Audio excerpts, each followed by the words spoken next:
Stay tuned for the Joan Quinn Profiles. As an editor for Andy Warhol's Interview, the Los Angeles Herald-Examiner, LA Style, and Detour magazines, Joan covered the social set, the Hollywood hotshots, the international art scene, the mysteries of food, the excitement of travel, and the fabulous world of fashion. Joan continues to find creative people on the cutting edge who make things happen. Here's Joan Agajanian Quinn. Hi, I'm Joan Quinn, and welcome to the Joan Quinn Profiles. Our guests waiting to be profiled are author Michael Burgos and actress, singer Kristin Howe. The Book of Comfort author, cancer survivor, Michael Burgos is a marriage and family therapist with a master's in psychology and one in education. How have you been using your specialty knowledges in your careers? Well, in terms of integrating my psychology background into this book, it's pretty easy. I think people are always looking for comforts. It's a way we maintain our mental as well as our physical health. And working with clients as mental health practitioner, I'm always encouraging people to look for comforts in their life. That's what I was wondering. What kind of patients do you have? What are the problems that they would have? Well, I have all different kinds of patients. I think that the ones that I have most commonly are actually people who are looking for ways to improve certain situations in their lives, just like you and I are. Just not health issues? Not specifically, no. Oh. I don't just see people who have health issues. I'm seeing people have economic issues, and a lot of it is more with mental health. Is it all in marriage counseling, or is it on a different level? Well, a marriage and therapist license is it's the title the state gives us. That's the title. It's a way of separating us from psychologists and psychiatrists and social workers. Oh, is that right? Right, but it doesn't limit us to only doing marital counseling.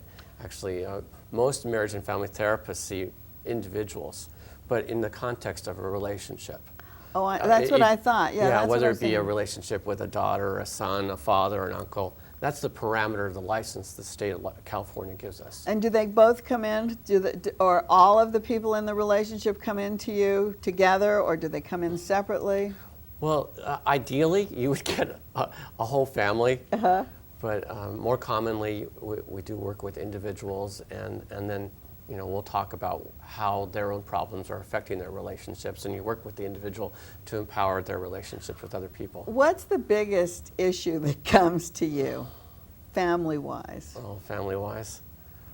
Well, family-wise. I can tell you the biggest one, marital-wise, and then maybe Oh, marital-wise, yeah, let's do that. Marital-wise. The number one thing is money. Is it really? They say that, but it is? Oh, yes, absolutely, because money is power. It really is. And the dynamic in relationships now, especially in the new millennium, and with the liberation of women, it's a fight over power. Like who makes the most money? It's really gotten to that? Not necessarily who makes the most money, but who can make decisions based on the power they have in their relationship. It used to be, 50 years ago, the man was the sole wage earner, right. And that gave him a certain dynamic in the family where he was the patriarch. So who can run the house now? Either person, right? I mean, I don't know. What do you tell them? Who runs the house? It's a new paradigm. Nobody knows anymore, Joan. See, this is the problem. We're all confused. We're all trying to catch up with the new position where there is no patriarch. Yeah. And it's difficult. We're all rewriting this as we go. Yeah, but the one thing that we aren't rewriting is our health problems, because you had a lot of health problems. Yes, I have. And you had certain regimes that you followed. Yes. Tell us a little bit about that. Well, I've had some interesting health issues, and I have no way to explain it, but I came into this life, it seems like, to experience a lot of physical suffering. And I think one of the things well, I'll go back to what I've had to suffer through. Yeah, you started at what, 2 or 3 years old? I was not even 2 years old, and I was diagnosed with a tumor in my kidney. It's called a Wilms tumor, and had my left kidney removed, and the doctors gave me radiation therapy for about 2 months. And As a 2-year-old child? 2-year-old in the hospital for several months. And fortunately... Were you suffering pain? I will tell you the truth. I have no memory of this. I wondered, that's what I wondered, if you did have a memory. No, I do not. So then the next situation? And yeah, so the next situation, I got to tell you though, my hospital bill was only $13 a day. How about that? Times have changed, Was it so long ago, or was it because you were 2? 1960. No, it was just my hospital. I looked at it recently. $13 a day. My God, and you think real estate's gone up. $1,300 a day now. At least.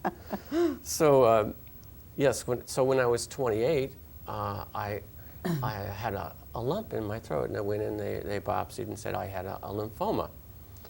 And so I went through about a year of chemotherapy and radiation and bizarre stuff. Everybody knows kind of what it's like to go under, and it's not a pleasant experience. Right. I finally had to quit because I was down to 87 pounds. And I didn't do well with the chemotherapy and everything. But certainly one of the things that I learned were different ways to comfort myself because I was in constant pain. So that really led to this book, The Book of Comforts. Absolutely. It's one of the catalysts in my life is that I've always sought comforts because I've led a life of so much physical discomfort. But you can remember that discomfort, the 2-year-old discomfort you don't remember. When you started writing The Book of Comforts, you wrote it with a co-writer. Yes. And why did you start with a co-writer if you'd had so much experience with discomfort and comfort? Well, I needed a co-writer. I need someone to bounce my ideas off and to be my strength when I'm weak. I needed the complementarity. And Patricia is a wonderful, experienced writer. This is the book, and it's co-written with Patricia Alexander. Right. And you have a fabulous illustrator. We have the art on the set. Looks like clouds. Who was that? And that's our illustrator, designer, and artist, Dean Andrews. Did she design the book too? The whole book. It's a gorgeous book. We wanted the book to be comforting visually. That's an important part of it. And we wanted it to be unique that way. All of the art in the book is original art How by the did you artist. find her? She was a friend of Patricia's, and Patricia had some of her artwork, and we really thought it would be a joyful experience to have her put original pieces of art in here. And it's soothing art, basically. But what did you do? Did you choose the idea of what was going to go on the page to go with the art?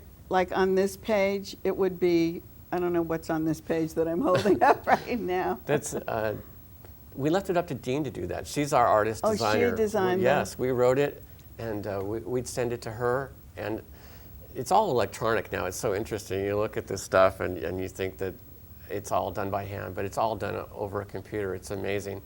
But it was up to Dean to design the whole book, so she chose where the colors were going to go. I see. And what dialogue went on each page? Yes, it was all up to her. Because on this page it says, know where to turn. And it has the clouds coming in and out. I think it's fabulous. Tell us what comfort really is. How do you describe it? Yeah, well, comfort is absolutely subjective. I mean, and it's absolutely common too. I mean, I think all of us get comfort from eating. We all get comfort from sleeping. We all get comfort from interaction with other human beings. And to me, a comfort is anything that makes me feel a little bit better. Do we find it in different ways? Of course, something that would make me feel better would be not the same as you, I guess. Yes and no. Yes and no. Well, that's a good point. I bet that we could find common ground, things that we find equally as comforting. When we talk about it, are there rules to follow? I mean, do you have to have like a really positive attitude to find comfort, or can you just be really mad and it can come to you? Well, you can certainly comfort yourself even when you're feeling awful. In fact, that's some of the times to be, really mindful of how to do it when you're feeling off. Have a little cheat notes. Yeah, tell yourself to be. Yeah, and actually I do a page in there where I describe that I use, sometimes when I'm really angry, I'll use the anger, I focus it on a purging of my office. What do you do? Oh, you clean your office out? I do. But I do it with a lot of anger, a lot of robust gusto. So it's like cleaning house, comforting? It can be, absolutely. It's creating a safe space, creating a place that's less messy. It can be. To me, that's a great comfort. I see. What about this touchy-feely thing? Is that comforting? I mean, what if you don't want to be touched? Oh, about hugs and things like that? Yeah. Hugs are with permission only. Because everyone goes, oh, let me give you a hug, you're going to feel better. What if you don't want them to touch you? Well, then that's why we say in the book, we say hug someone with their permission. So we're not encouraging anyone to violate anyone's boundaries. We're just. But that's that's kind of a natural thing people do to each other, don't they? Hugging? They feel like it's like a comforting thing. I think so. And is it, do you think? If you're comfortable with it. I mean, it's not if it's not. You talk about, like noting your successes. What does that mean? Well, it's taking stock of what you've done. It can be on a daily basis, a weekly basis, a monthly basis. Patricia and I like to do it all kind of on a daily basis at the end of the day.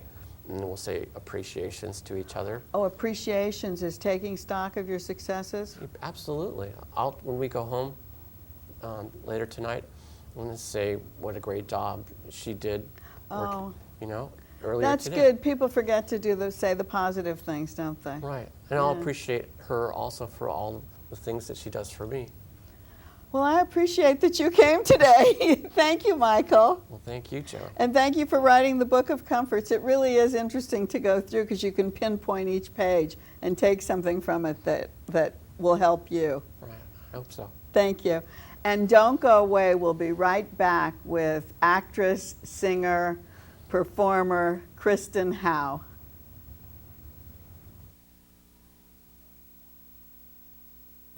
Hi, welcome back. This is the Joan Quinn Profiles, and I'm here with actress, singer Kristin Howe, who was born in Massachusetts and raised in Long Island. She attended the American Music and Drama Academy in New York City. She was Annie on Broadway, also toured with it. Kristin won the Best Actress in a Musical from the Connecticut Critics Circle. You performed in Joseph and the Amazing Technicolor Dreamcoat. So tell me where you got this great voice. I have no idea. I guess that the right genes combined. And was it in your family? You know what? Both my parents sing well. But they weren't professional. No. Definitely love of the theater growing up. Were they in theater? My mother directed at schools, and my father also directed and played the drums. And, I was always surrounded by it. I figured that you had to have wanted to do that, or otherwise you wouldn't have gone to the Academy of Drama and Music, absolutely. Right?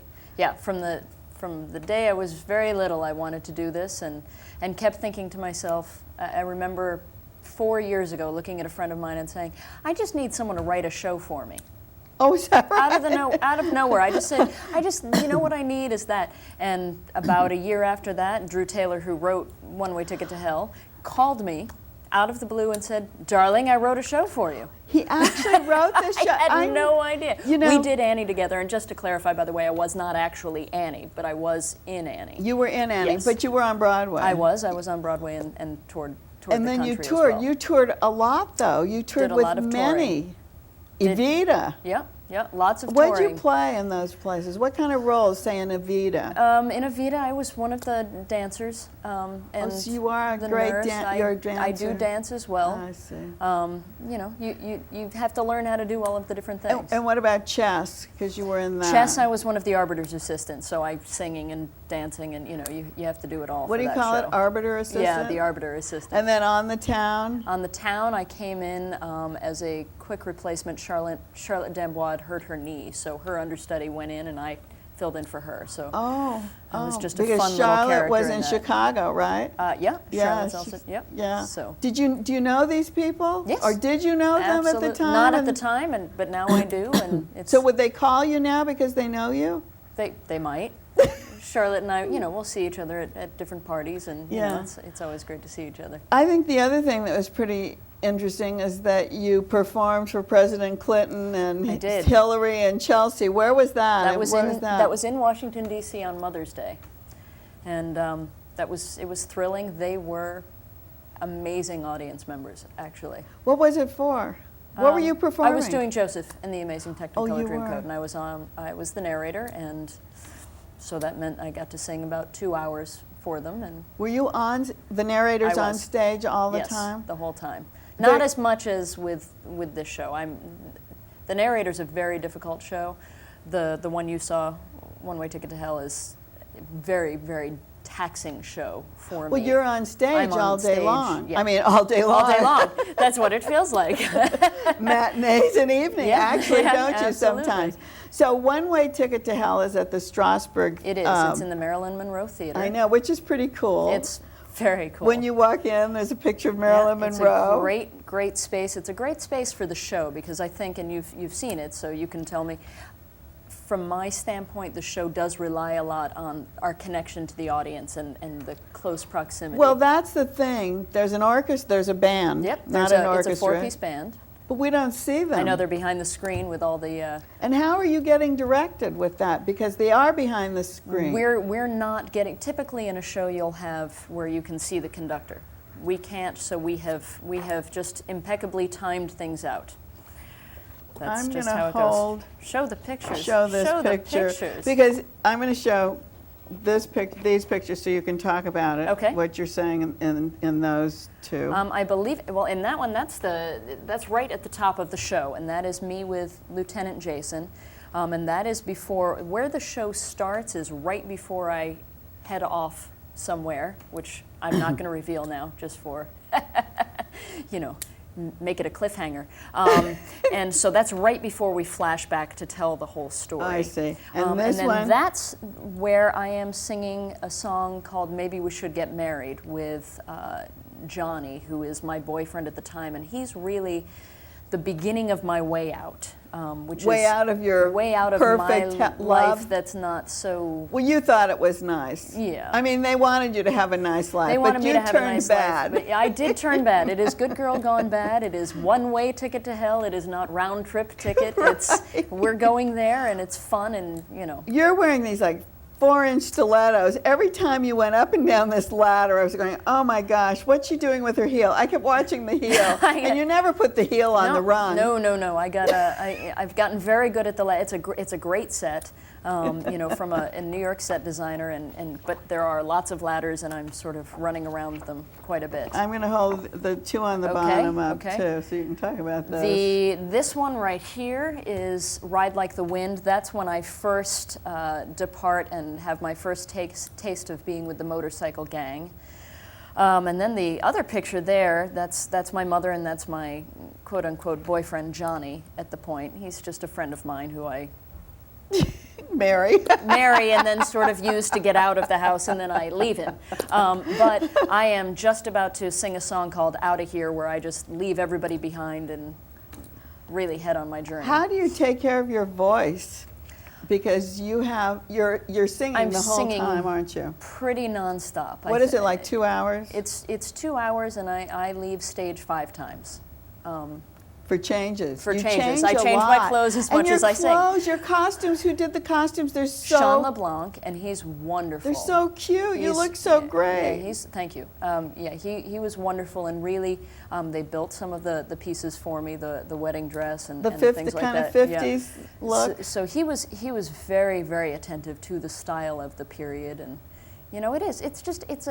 It's a great fun time, and everybody involved captured that. Okay, so he wrote the play for you. Drew Taylor, yes. Drew Taylor wrote the play for you. What about the music? The music, Drew Taylor, Robert Chaffee wrote the music. Oh, they did I did that? not know Robert. Oh. Drew wrote the lyrics, and we all got together just to do an initial recording of it, and the music fit like a glove too. So So you originated the role of I did. Cassandra. I did. And that means he wrote it for you. Right. And originating means Well, this what, is the really? world premiere. Yeah, We have done developmental workshops and things like that That's what I just to sort wondered. of get it on its feet to see what it is. No actual openings. This is the actual world premiere of the full-blown production, but to see what it had and what changes need to be made. So what do you call it? A musical workshopping or readings? When we've or- done it before, yes, Yeah. we did readings. We did a staged reading. Did it change a lot from then Yes. to now? Yes. And how does it change? Some songs that were in it are not. The girl that plays Cindy, She's your girlfriend? Yeah, she used to have a whole other show, a whole other song, and now she has a brand new song that they wrote for the character because it worked better. There were other songs that used to be in that aren't. Songs have been shifted, which characters sing them. It's a fascinating process. So what leads you?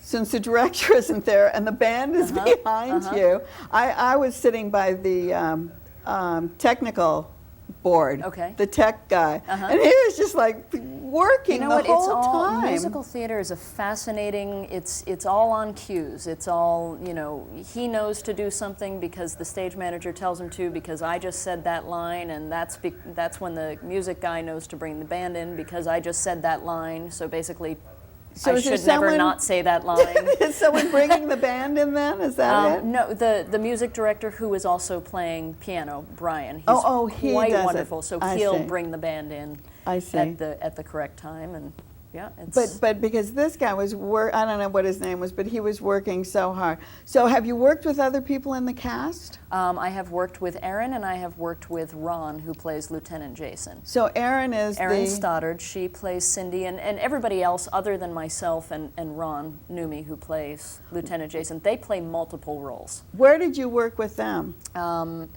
Erin and I actually performed for Bill Clinton together, President she Clinton was together. there? She came into Oh. Joseph, and Ron and I just worked together in the developmental phases of this project. Then did you have any, since you originated the cast, did you have any say-so in the rest of the casting? No, or no. Nothing. And how did you get along with the director? Richard is wonderful. He's great. It was really nice to have a full vision brought to things. Do you continue to take singing lessons when you're on stage, when you're dancing lessons? What else? I do things that I need to do to maintain myself physically. I'm up every morning working out at 6 and make you sure. go to the gym or do you go to dance class? I go to the gym. I don't typically, I'm not a big class taker. Oh, you're not? No. I think it's a great thing to do. People should do it. That's not everybody has their process. But you don't take dancing class, singing class, acting class? Not right now. Yeah, sometimes in New York, I Do came you? from What New do you do? York. You like stop in to a class? Yeah, And, I you see. just pop in and or you have regular people that you work with. What about working on TV and film, because you're in LA now? This is a prime opportunity for me, especially since I'm so visible in the show, and it's one of the main reasons I came here. I would love it. Were you living in New York when Yes. you came to do the show? Yes. Oh, you were. I So you're drove just cross country, and you're a newcomer to LA. I am. I mean, I'm familiar with it. I've been through before with different shows, having toured. Oh, But, that wa- oh, and I like see. it very much. But yeah, no, I'm definitely looking to go into that medium So at this point. when you're touring, where does the production is put up in certain places, so you don't have to worry about your housing, right? Right. But when you come out to do something like this, what do you do? Because most of the cast is local, the producer had to take care of housing the three of us that are from New York. And so do they house you for the duration of the Yes. say? Yes. And then you would go back to New York? Or you would, Possibly, I'm thinking of staying through pilot season, or depending on what happens. I know they have, they're looking for a potential extension of One Way Ticket to Hell. Oh, incidentally, before I forget, One Way Ticket to Hell, themusical.com. Yeah, and oh, there's that's actually right, a right. dance mix on there, so you Yeah, can we hear get me singing on there. Right. But so it's. I'm hoping to stick around and have some things happen here. And then, but have you done TV? I have done some TV, But films? but nothing significant. It's a different world in New York. I know, it's totally different. And you were on a lot of off-Broadway stages?